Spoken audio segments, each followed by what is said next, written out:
Hi there, I'm Sam Sorbo for The Accidental Homeschooler. It seems that I've just done basically a whole week of taking stuff from my book to share with you because today I've chosen to talk about Common Core. And of course you saw the title of the video, Doesn't Every Parent Want Their Child to be Common Core? I don't know how Common Core became such a big seller. They implemented it before they tested it. They never tested it, and now the test results are showing that it's an abject failure. Big surprise there. I decided today I would go through, I go through it in detail in my book, of course, what it is, how it came about. I have a whole chapter just called Common Core, and a lovely Mark Twain quote. Mark Twain said, "I have never let my schooling interfere with my education." Love that. Okay, So, what is Common Core? Well, it was designed primarily by non-educators, but I thought educators were the ones that had who had all the answers. It is the biggest overhaul of our education system. It's very expensive, billions of dollars. 45 states adopted it before it was written. So never mind they never tested it. The states adopted it before it was written, which ought to tell you something. Yes, exactly. All right. They were promised money by the federal Race to the Top funding, okay? Its implementation sets a dangerous precedent, sacrificing state sovereignty to the federal government. This is one of the problems that I see in our education system today, is the federal involvement. I don't see why the Fed is involved at all. It takes away the autonomy of school boards, of parents, and of teachers.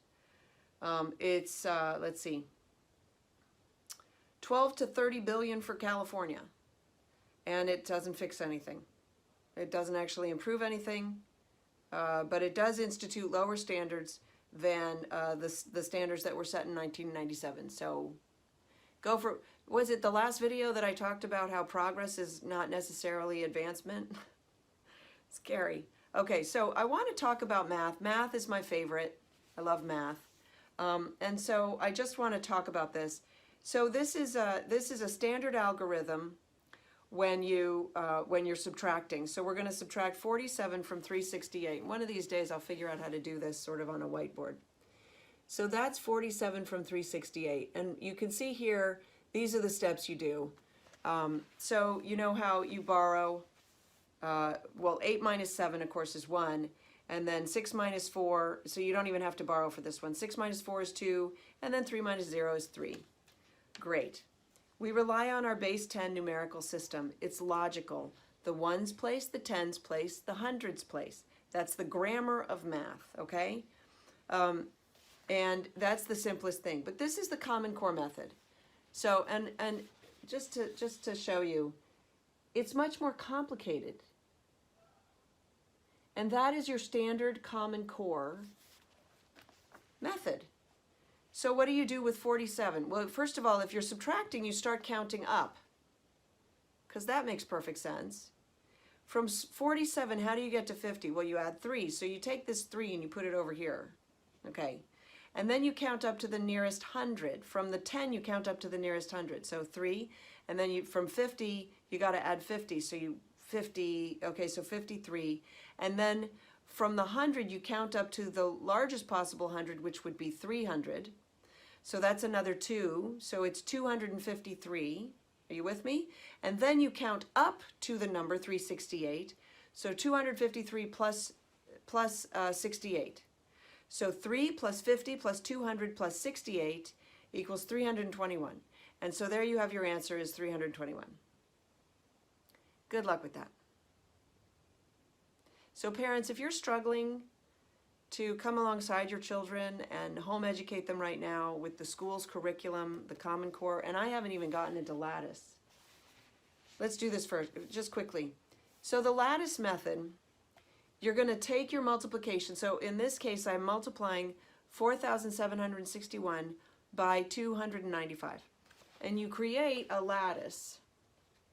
And you write the number across the top and then the number down the side, okay? And then you're going to multiply crossways and put the numbers into these boxes, the tens place above and the ones place below.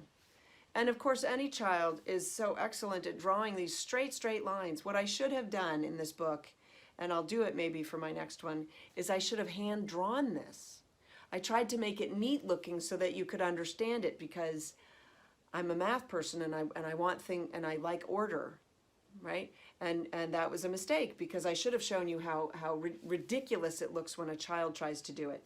So you do the multiplication, you fill in the little boxes, and then you add down on the diagonal. And then your answer is read down and then across. Because that makes perfect sense. So your product is 1,404,496, but it looks like 140 and then 4,495, sorry. It's ridiculous. It's absolutely mind-bogglingly ridiculous. If your fourth grader botches a line just a little bit, they're going to get a wrong answer, and they're not going to be able to figure out why. That's the problem. So I call it magic math. It's like they've taken math and they've turned it into magic. And I would say that, you know, there are people who are arguing, well, carrying, when you have to carry the number, or borrowing is more difficult because it gets more complicated. But the problem with that, and the pushback that I have against that, is that the carrying and the borrowing is logical, because you're taking it from the tens place or from the hundreds place, so you're actually removing it from there and using it. It's like you've got a bin of these things, and you're just, and it's very easy to show it in manipulatables. So pennies or blocks, or on a grid, you can show it. I don't know how you show this, how this works to a child. I get that it works. It's kind of cool that it works. A lot of people look at this and they go, I can't figure it out. So my point is, let's see, because I want to finish up here. This is what Common Core did to math. Completely unnecessary. Only several $billion. Why aren't people more upset about this?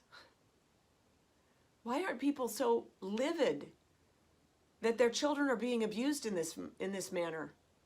They should be livid. I'm livid. I'm just lucky that I'm not an angry person in general. Because if I were an angry person in general, I would be walking around fuming all the time because of what they've done to math. So, if you want my book, it's available at my website, samsorbo.com. Go to the YouTube channel and please subscribe to my channel and join me. Join me on this journey to homeschool your children, and join me on this crusade that I've mapped out now for myself. We need to rethink the way we approach education in this nation. And I'm determined that we are going to do that sooner rather than later. You can subscribe and like and go to my Facebook page and take a look at my Facebook videos as well, because I do live videos over there also. And thank you for your support. If you want to reach out and ask me any questions or give me any comments, if, for instance, you have a child in school who was being taught sex ed, and now you're seeing the curriculum and what they're doing online because they're home now, but you're not seeing any sex ed, I would like to know that. Or if you are seeing the sex ed that's coming home, I would like to know that also. And I would like to see it. So please reach out and fill me in. I really, I'm busy doing tons of research so that I can keep this going and hopefully affect a change. And I need your help. So thank you very much for joining me. And yes, have a great weekend. That's it for me for now. Thanks. Bye.